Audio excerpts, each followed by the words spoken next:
Bien, amigos, tenemos el placer de contar con la presencia de Edwin Félix. Es abogado, consultor jurídico de la Oficina de Reordenamiento del Transporte. Quisiéramos, antes de entrar en detalle, pedirle al licenciado que nos diga realmente, fuera de abogado y de miembro del PRM, qué cargo ostenta en el tren gubernamental. Bueno, buenos días primero, antes que nada. Gracias por la invitación y de verdad que le decía fuera del aire a don Julio que esto es una costumbre, este medio bien visto por la gente y bien ponderado sobre todo. Nosotros, yo en particular, he estado trabajando de la mano del equipo que ha acompañado desde el inicio al ingeniero Rafael Santos para darle forma a lo que se está llevando en la Oficina para el Reordenamiento del Transporte OPRED. Yo trabajo en la consultoría jurídica como consultor, como director de esa área. Y bueno, en la parte política, que tampoco... Rafael Santos, ¿el que está dónde? Rafael, que está en OPRED. ¿En? En OPRED.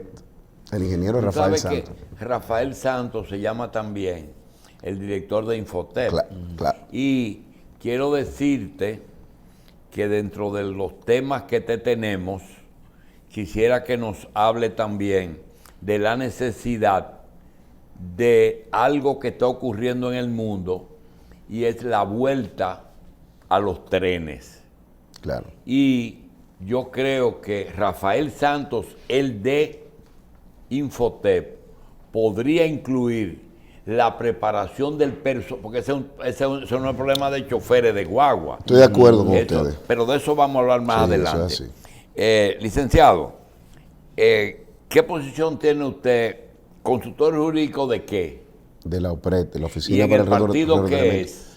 En el partido acompaño también el equipo el equipo legal que dirige Sigmund y Antoliano Peralta, trabajando con la parte, sobre todo con las propuestas que se deben hacer a lo interno para las mejoras y la adecuación, que es una parte importante que quiero resaltar, la adecuación de un partido que nació de una crisis con unos estatutos hasta llevarlo a lo que es hoy, el partido, a lo que se aprobó recientemente. Unos estatutos modernos, unos estatutos nuevos con una visión vanguardista de lo que deben ser los partidos políticos. Y bueno, en estas comisiones... Vamos a entrar en el partido, pero para terminar el asunto de la consultoría jurídica de OPRED, quería preguntarte, ya en el año que tienes ahí, sí, año y pico, ¿verdad? Sí, año y algo. ¿Qué posibilidad hay de que, a pesar de que la política del gobierno de Abinader es la reducción de esa cantidad de organismos supernumerarios que hay, en que ya debe haber un Ministerio de Transporte? Ese Ministerio de Transporte, si tú consideras que debe de crearse y qué debe abarcar, porque tú tienes transporte de los ayuntamientos, transporte de obras públicas, transporte terrestre, OPRED, AMET. ¿Cuál es tu idea después del tiempo que tienes ahí? Bueno, lo que pienso a lo mejor no está tan divorciado de lo que está sucediendo a nivel mundial. La realidad es que el sistema de transporte ferroviario es un tipo de transporte especializado que amerita no solo de una tecnificación de cada uno de los actores, sino también de un dominio del escenario internacional, de cómo están los costos de los mantenimientos, de cómo están los costos de las unidades, de qué tipo de unidades son las más convenientes, cuál ahorra más energía, porque una parte importante del movimiento de los trenes de energía y de dónde sale esa energía. Entonces todo eso amerita una tecnificación especial. No se puede poner, que fue un error que se incurrió en la ley. Me refiero a que a veces tenemos la impresión, licenciado, de que quien está dirigiendo el transporte aquí es esta modalidad nueva que tenemos de un sindicalista propietario, eso quedó en el pasado. Propietario de vehículos, legisladores claro, y políticos. Claro. Sin embargo, no es tu función porque eres abogado, pero yo le pido a los organismos que vean lo siguiente. Primero, que vean las redes y vean la gran cantidad de naciones que han vuelto al ferrocarril, al tren, incluyendo China.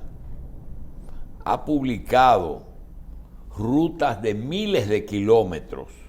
Lo mismo está ocurriendo en otras naciones importantes. Tenemos el caso de los teleféricos. Cuando pensábamos que el gobierno de Abinader iba a iniciar acciones judiciales contra Danilo Medina por haber hecho el teleférico de Los Minas, vemos que aquí se va a hacer un teleférico en Santiago. Cuando nosotros pensábamos que era necesario el descongestionamiento de Villafrancisca entera con una cantidad de vehículos y se construyeron 2 terminales en lugares no muy lejos, porque si tú haces una terminal cerca del aeropuerto, como es la carretera de Samaná, sería más fácil irse de una vez a San Pedro y no ir a esa terminal. Sin embargo, esa terminal que hicieron en el Faro a Colón está todavía, van ahora a dedicarla a actividades de otro tipo. Tienes la de los Alcarrizos, que tiene el mismo problema. Vuelvo y reitero, licenciado, un ministerio que concentre todas esas pendejadas no sería lo justo. Oportunamente el gobierno habrá de presentar sus planes con el tema del transporte para la solución definitiva. Ahora, usted me pregunta a mí en lo personal, sí, y utilizando quizás la lógica, entiendo que lo más conveniente es tener el transporte en manos de un solo ministerio, que es lo que debería tener el control absoluto de todo, todo lo que tiene que ver con la regulación y el monopolio. Y no crear nuevos ministerios. No, es posible que pueda crearse, porque es que tenemos que... La Pero administración, una dirección general... la administración moderna, don Julio, hoy en día amerita de especializaciones. Usted es especialista, por ejemplo, los abogados somos especialistas, solemos ser especialistas en todo. Pero cuando usted tiene un problema penal, usted va donde un buen penalista. Entonces, pasa con los médicos. Usted tiene un problema del corazón, usted va donde un buen cardiólogo. Entonces, los problemas puntuales en las sociedades, un ministerio, por ejemplo, que administre todo lo que tenga que ver con el transporte y segregue en direcciones generales cada tipo de transporte, pienso que sería lo ideal. Acaba de tocar Pero eso es una decisión. Acaba de tocar un tema que ayer fue motivo de mucha discusión con el doctor Ramón Emilio Concepción. Sí, ustedes tienen personas que aspiraron a cargos políticos de primer orden, él fue precandidato presidencial, y nosotros nos quejamos de que no le han dado un lugar correcto.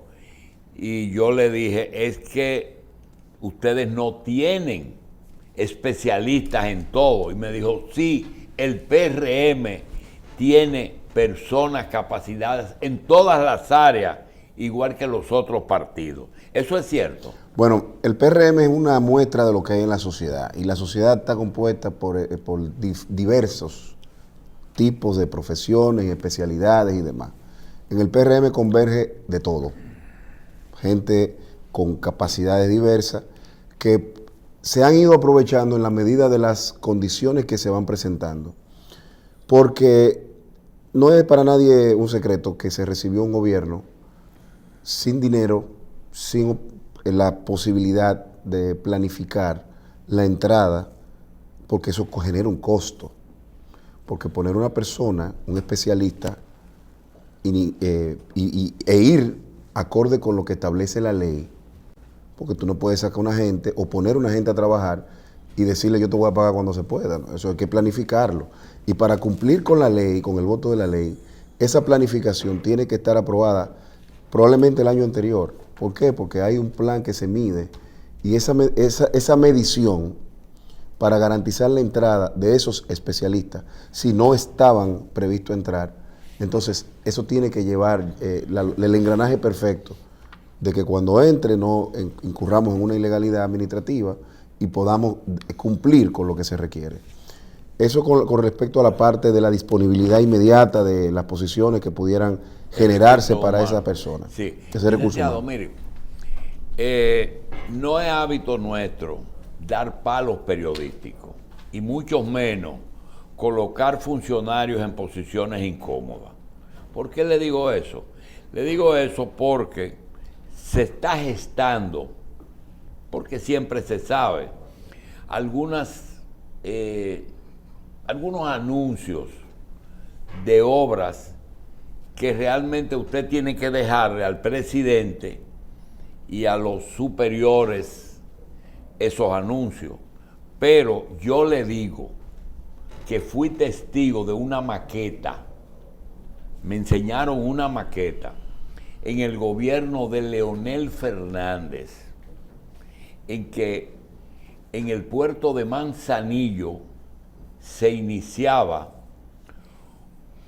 un tren que terminaba en Capcana, que atravesaba la isla, el territorio dominicano completo. Y el comportamiento era el siguiente: Manzanillo, Santiago, con una T a Puerto Plata.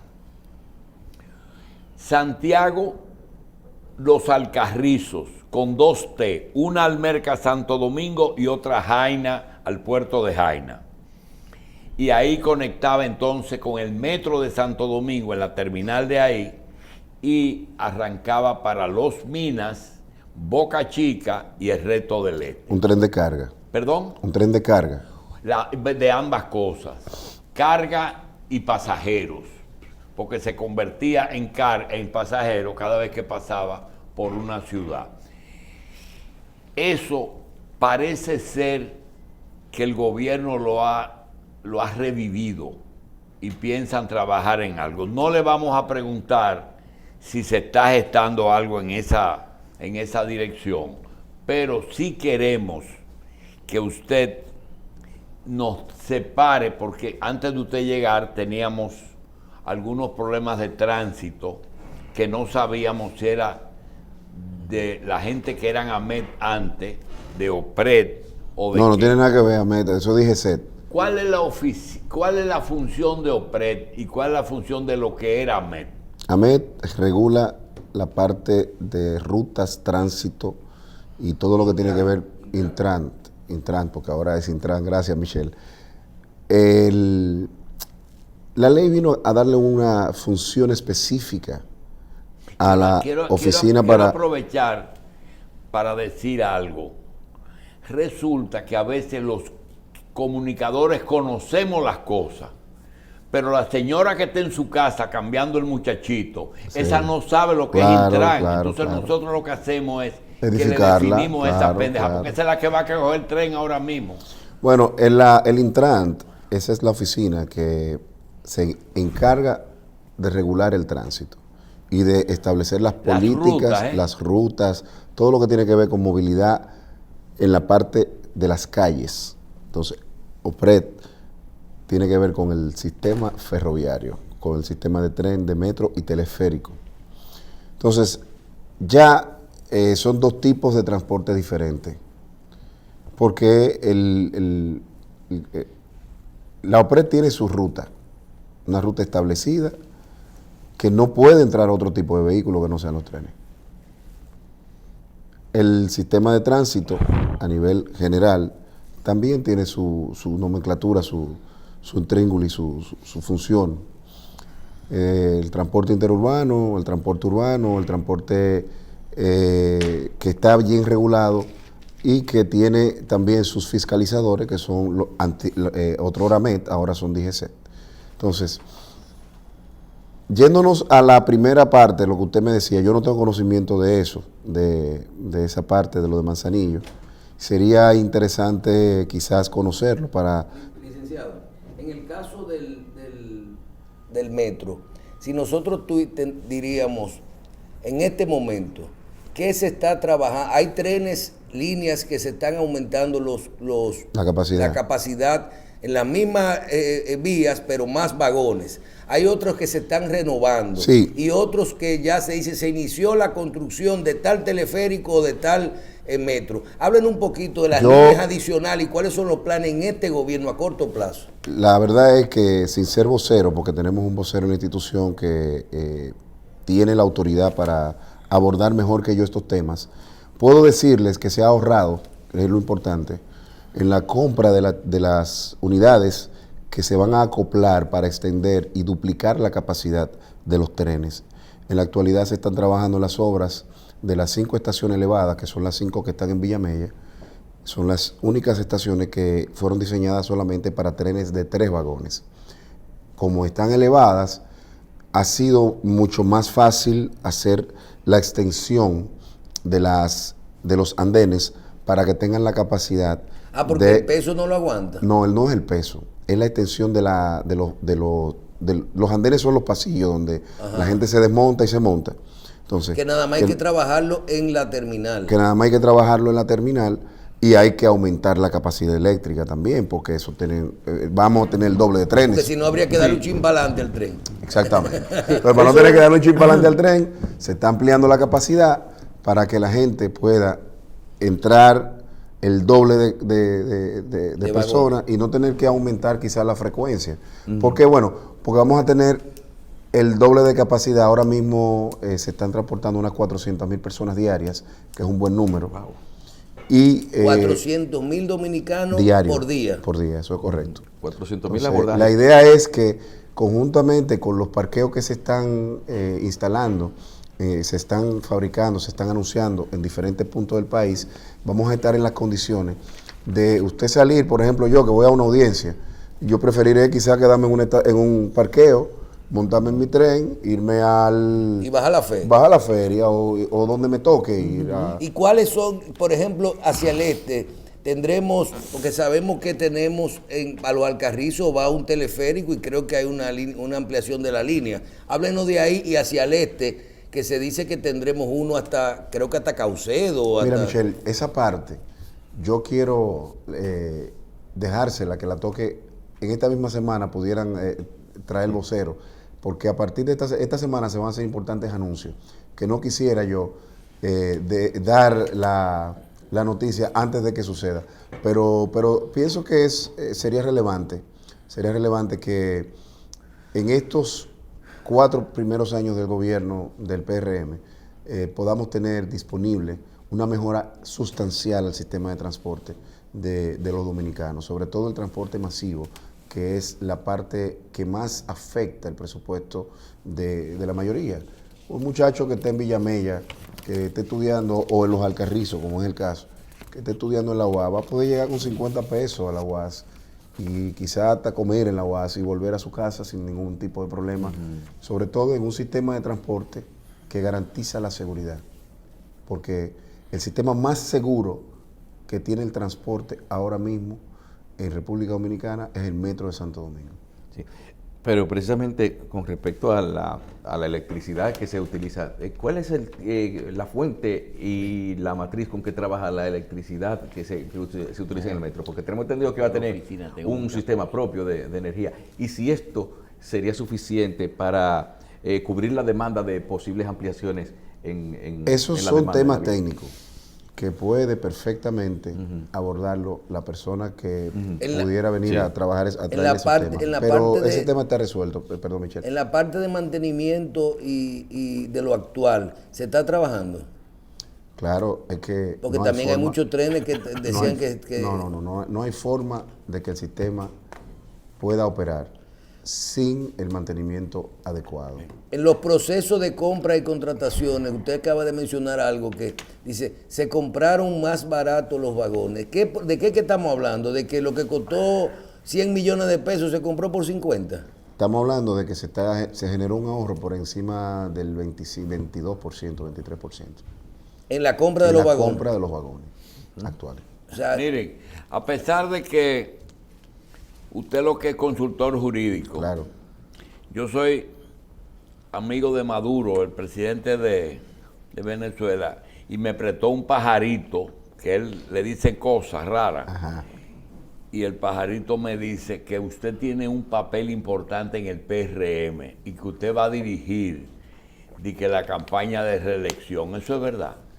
Si es necesario, lo asumimos. Si es necesario, lo asumimos. Pero no es así ahora. Pero de momento no he sido formalmente llamado a eso. Ahora sí, le puedo asegurar, ya que usted toca ese importantísimo tema, que el PRM ya ha exhibido a la sociedad el nivel de madurez con que cuenta esa organización política. Y eso es importante en estos tiempos, porque tener un partido gobernando que esté desconectado de lo que puede significar la forma de estructurar lo que es su discurso, las actuaciones y demás, pienso que es importante. El Partido Revolucionario Moderno acaba de cumplir 7 años. 7 años es el primer partido de la historia dominicana que presenta en tan corto tiempo una victoria electoral contundente a nivel municipal y a nivel congresual, pero sobre todo a nivel presidencial. Contundente no es la palabra. Puede haber una victoria electoral, pero no es contundente, como no fue contundente la que obtuvieron. Bueno, desde el punto de vista nuestro sí fue contundente. Fue una elección en primera tuvieron vuelta. una alianza descomunal. Bueno, la alianza más grande que se ha hecho aquí fue esa del 20. La historia está ahí, y usted la conoce mejor que yo. No había nunca un partido tan joven gobernado en la República Dominicana. Y eso, indistintamente de las fuerzas que movieron que se dieran esa realidad, porque ya no es ese 53% hasta la misma oposición cooperó. Bueno. Porque ese 3% lo puso alguien del PLD. Sí, hay mucha gente que estuvo trabajando, que no necesariamente salió a dar el frente, pero qué bueno que lo hizo, porque eso dio la oportunidad de mostrar Seguro. Lo que es ahora mismo la intención que se convirtió ¿Y tú has pensado que tenía Luis Abinader. ¿Tú has pensado por un momento en que el 24 con el presidente Abinader, sin contar oposición interna, no tendrán los mismos aliados? Es posible que todo en política puede suceder. Todo en política, como nadie puede descartar al más débil, tampoco se puede pretender tener seguro porque te sientas el más fuerte. Lo que sí es importante es mantener el oído en lo que está pasando en la sociedad. Saber cada paso que se da, mantener la visión que se ha tenido de generar las condiciones para que la población pueda seguir confiando en que votó y se le ha estado respetando, se le ha ido cumpliendo, como bien usted lo establecía al principio del programa, se ha ido trabajando con el programa de gobierno, dándole cumplimiento a cada una de las promesas que se hicieron en campaña, y al partido también se le está cumpliendo. Pienso que estamos dando un paso de avance. El Partido Revolucionario Moderno acaba de reformar sus estatutos y eso es importantísimo, que no es más que la actualización de lo que la sociedad ha ido viendo ya en materia jurisdiccional. Por ejemplo, tenemos una constitución que permite la reelección y bueno, el Partido Revolucionario Moderno y unos estatutos que no la permitían. Entonces, eso generó la necesidad de que durante un año completo un equipo iniciara un proceso de análisis a instancia del presidente del partido y de Carolina Mejía, la secretaria general. Se generaron las condiciones para presentar ya oportunamente ante la Asamblea y se aprobó. Mira, hay un tema que tiene que ver con la estabilidad, tiene que ver con transporte y tiene que ver con deseos. Y yo veo que el secretario de Turismo, el ministro de Turismo, hoy se desboca un poquito y habla de 7 millones de turistas este año. En el gobierno pasado se habló de 10. Que era la meta. Con esta pandemia se podría llegar a esos 7. Mira, don Julio, yo estuve hace un par de semanas en la ciudad de la Florida y vi el aeropuerto increíblemente vacío, el aeropuerto de Miami. O sea, con muy poco flujo de pasajeros. me quedé como, ¿qué es lo que está sucediendo aquí? A lo interno me moví en algunos lugares y vi poco flujo de gente también. Cuando hago este comentario, porque cuando tú te vas a los hoteles de República Dominicana, te vas al aeropuerto de Punta Cana, tú ves la diferencia. O a las Américas, todo. O a las Américas, ves la diferencia de lo que está llegando aquí y lo que está sucediendo en otros países. Y pienso que si bien poner un número es muy arriesgado, 7 millones es un número muy alto, pero que se puede cumplir, porque la política que está diseñando el ministro de Turismo, apoyado con la política que ya definió el gobierno de que el turismo le importa porque nos interesa reactivar ese segmento de la población. El turismo nos genera a nosotros una cantidad importante de empleos directos, pero también indirectos, porque el productor que le suple a lo mejor leche, que le suple vegetales, huevos, quesos, que le suple embutidos al turista, es de la población que sale. Ahora, el entorno de la zona turística también con ese movimiento económico también se ve beneficiado. Y yo pienso que apostar al incremento en la cantidad de turistas que llega es una buena apuesta. Que lleguen los turistas, que vengan las inversiones, porque la participación en Fitur nos prometió, y ya de hecho comienzan a cumplirse muchas de esas promesas, comienzan a llegar esas inversiones y comienzan a llegar sobre todo esa cantidad de turistas que por alguna razón estuvieron rezagados. La pandemia se ha ido poco a poco generando las condiciones para que la gente ya comience a vacacionar. Y ese enclaustramiento en el que vivió mucha parte de la gente que hace turismo a nivel internacional va a provocar una estampida de que se abran un poquito los países y las economías. La gente va a salir. ¿Por qué? Porque está cansado de estar en el mismo sitio, de darle vuelta. Entonces, tenemos que captar y ser cautos con esto, porque Colombia está a la vuelta de la esquina haciendo una campaña internacional muy buena para captar turistas. Cuba es un competidor natural nuestro que ha ido quizás bajando un poquito su presencia a nivel de los foros internacionales, pero no deja de ser un mercado interesante, y sin menospreciar a México, que ha sido siempre nuestro principal competidor. Yo pondría el ojo también en lo que está pasando en Colombia, trabajando de la mano con el Ministerio de Cultura. El Ministerio de Turismo está generando las condiciones de que la gente quiera ir a visitar Colombia. Entonces, plantearse 7 millones de turistas este año no es una utopía.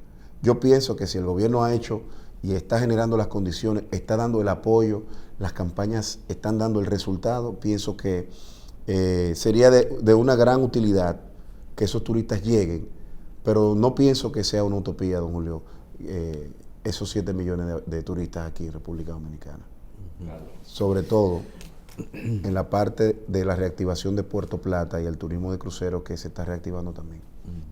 Sí, bien, pero precisamente usted, que tiene que ver mucho con lo que es la movilidad y estamos hablando de turismo también, entonces, ¿cree usted que en esas propuestas de lo que es una entidad reguladora a nivel general, todo, ¿no cree usted que quizás hay algunos sectores, como por ejemplo tiene que ver el transporte turístico, que también ameritaría también un tipo de regulación estatal especializada?